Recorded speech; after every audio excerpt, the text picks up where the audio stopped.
They didn't tell me about this Colombia, not in the guidebooks, not on the news, not even in the dreamy Instagram reels that seem to chase beauty like a habit, but standing in front of a milky blue river that runs through a red desert, or hiking into a mist-covered jungle where a 2,000-year-old city sleeps beneath the moss, you realize, this country is hiding stories it doesn't scream about.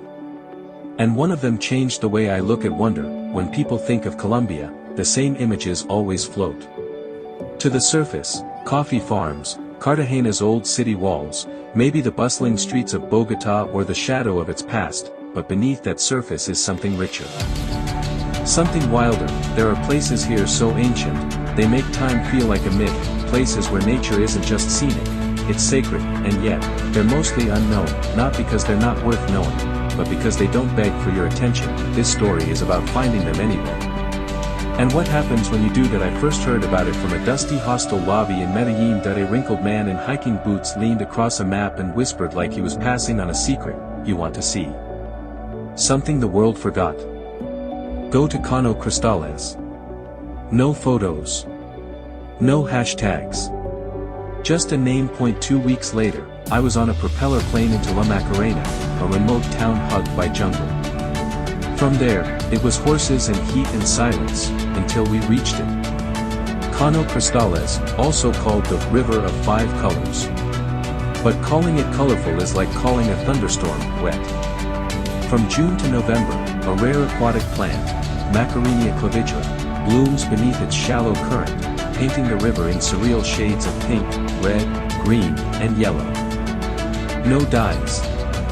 No tricks. Just biology and timing. You don't just see it.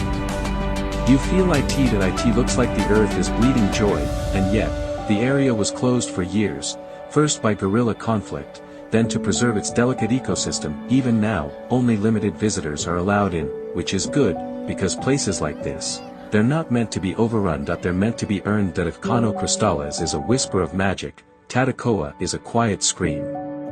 The second largest arid zone in Colombia, Tatacoa isn't a desert in the typical sense that it's not made of sand, but of earth and erosion, cracked into blood-red labyrinths and gray moonscapes. That I arrived at dusk, sweaty and skeptical. Deserts weren't my thing, but that night, beneath a sky thick with more stars than I'd ever seen, I stopped thinking in categories. There are no city lights here. No Wi-Fi towers, just the sound of your own breath and time cracking through stone. That I met a local guide named Luis who said, when the moon rises here, it's like God left the lights on. And he wasn't wrong. Tatacoa is one of the best stargazing spots in South America. There's an observatory run by a man who spent 30 years mapping the sky from this dry cradle of nothingness, but nothing is a lie. Tatacoa isn't empty. That it's just waiting for someone to look closer. Buried deep in the Sierra Nevada mountains lies Ciudad Perdida, Colombia's lost city. Older than Machu Picchu by centuries, this ancient Terrona civilization remained untouched for almost 1,200 years. No roads lead there. You hike for 4 days. Through jungle, river crossings, and cloud-soaked trails. That it's brutal. It's humid, and it changes you. That I remember the moment we reached the 1,200 moss-covered stone steps leading up to the city. That it felt like we weren't climbing stairs. We were walking into memory. Stone terraces, ceremonial platforms, ruins wrapped in vines, and silence. A reverend, aching silence. Our guide, Santiago, placed his hand on a tree and said, "This place isn't lost." We were just too loud to hear it. Ciudad Perdida isn't flashy.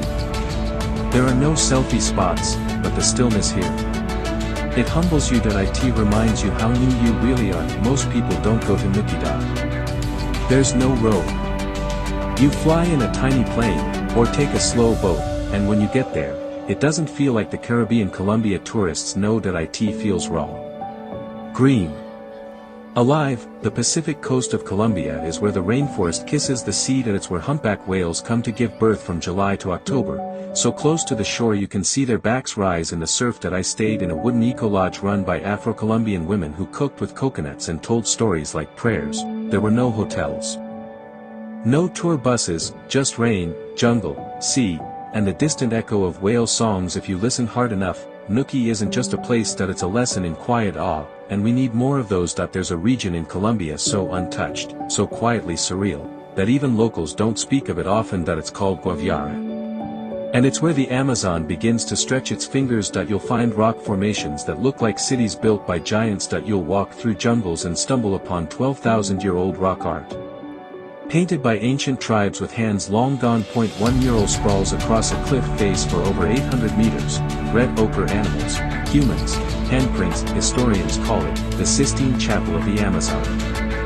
I stood there, mouth dry, staring at those marks. They weren't just drawings. They were echoes, proof that even in the deepest quiet, humans try to speak. A local guide told me Guaviare didn't want to be found. But now that you're here, listen carefully. Somewhere in Guaviare, under a sky bruised with sunset, I sat beside a riverbank and cried, not from sadness, but from the overwhelming ache of beauty, how it hides, how it waits, how it never begs to be noticed. That we spend so much time looking for wonder in places already lit by spotlight. But Colombia, it humbles you with places that exist for no audience. That's the secret. The best kind of wonder isn't performed. It just is, and maybe we're not meant to capture it, maybe we're meant to witness it, and walk away a little quieter. When I got back to Bogota, I walked differently, slower, softer. That I didn't need souvenirs, that I didn't need proof, because I had felt the pulse of a river that bleeds color. That I had stood beneath stars that whispered through silence. That I had walked into a lost city and came out a little less lost myself. That if you ever go to Colombia, go beyond the surface, ask different questions, take the road that's harder, wetter, longer. You'll find things no algorithm can serve you. Just like I did. What changed me most wasn't what I saw, I said to a friend later. It was what I almost missed, and who I became because I didn't. If you ever get the chance, go searching for the Colombia no one talks about, and if you want more stories like this, you know where to find me, not in the noise, but in the quiet places in between.